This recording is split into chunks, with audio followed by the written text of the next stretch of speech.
I recently read this book called Daring Greatly by Mhm, Brene Brown, and it is all about vulnerability and mm, in different contexts. And so she's a researcher who's studied vulnerability for years upon years. And so she shares a lot of her research and also, personal testimonies that she's found from either people in her life that have come forward and shared, and a lot of them are men, and they don't know how to process the emotions, like you said, and they also have trouble expressing it. So if you haven't had a lot of practice in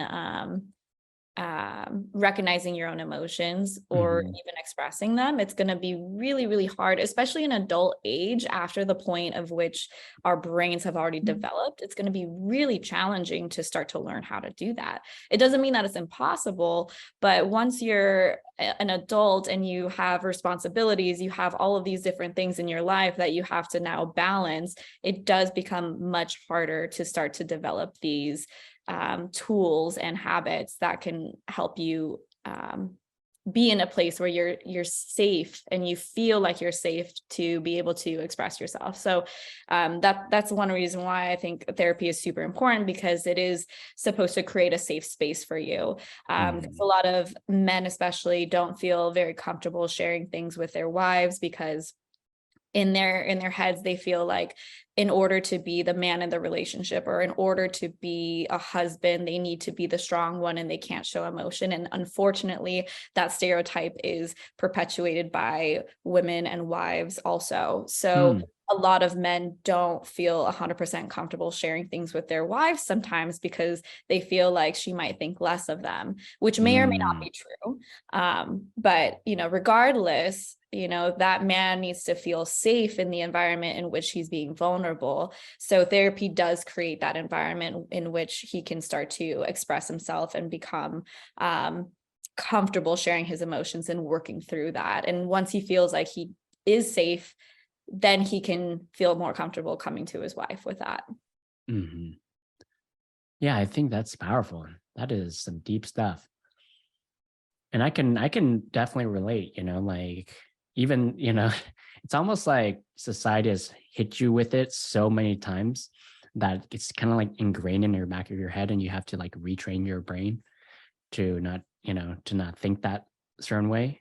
Um yeah, I think as men, like, you're told to not show emotion, you're told to be strong, like you said, to to be like the rock, the rock of the relationship, and so like yeah, that might be why they're not comfortable. Many men are not comfortable sharing, their emotions and being vulnerable with their wives. So I could Yeah. definitely see that. Yeah.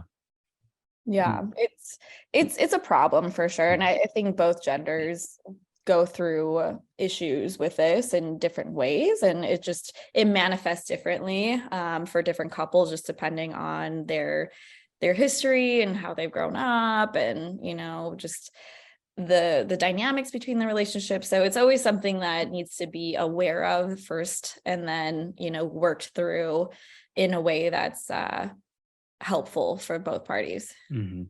And I think even just therapy in general, I feel like a lot of men, might feel a certain way, when they hear therapy, like, oh, I don't need that stuff, like I don't need to share my emotions and my problems with someone else, and it goes back to that vulnerability. Yeah, absolutely. I agree. And it's great that, we're talking about it here on this podcast, and, we're talking about it in mass media a little bit more. Is like mental health is becoming more normalized to have, or sorry, mental health illnesses and, just issues with mental health are more accepted, and more understood a little bit more. And then therapy is becoming normalized. So Mhm. whenever I come across anybody who says, oh, I love therapy, or like therapy is so great, I ask them, do you go to therapy? Mhm. And it's so funny, Fong. Most of them will be like, no, I have never gone. and, and it That's cracks funny. me up. It cracks me up sometimes, because it's like, hey, I'm glad that you feel very positive about it. That's the first step. But in order to fully get the benefits from The change in the narrative, we actually have to go. We have to put in the work and put ourselves in those vulnerable situations, or else nothing actually changes, right? Hey, thank you so much for watching this video. If you enjoyed the video, make sure you watch the full episode here. And if you're not subscribed yet, make sure you click on the subscribe button.